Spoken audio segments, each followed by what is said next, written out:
Usaha Maya. Ana bocah jenenge Maya. Maya iku murid sing biasa-biasa ae ing SMA Mawar Biru.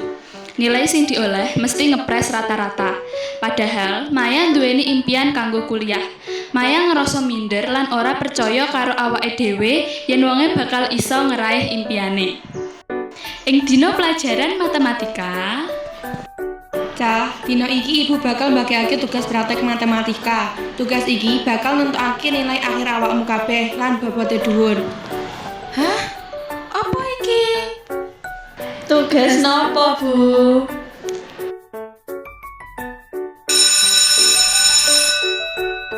Hei Mai, apa kok awakmu pucet ket mau? Aku wedi. Apa sing kok wedeni Mai? Wedi karo Bulestari. Uduh, aku wedi karo tugas matematika iku. Aku ora yakin yen aku bisa ngerjain tugas iku.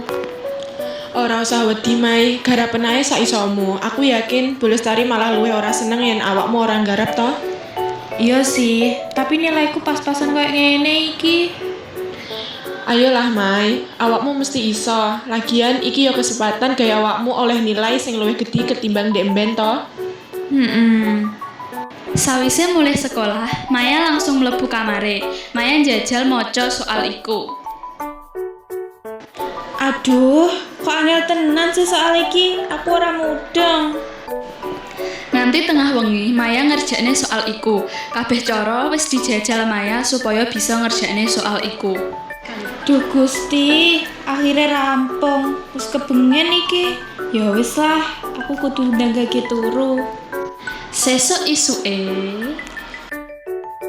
Cah, dina iki wayahe ngumpulake tugas sing ndek wingi ya. Ayo gendang padha dikumpulake.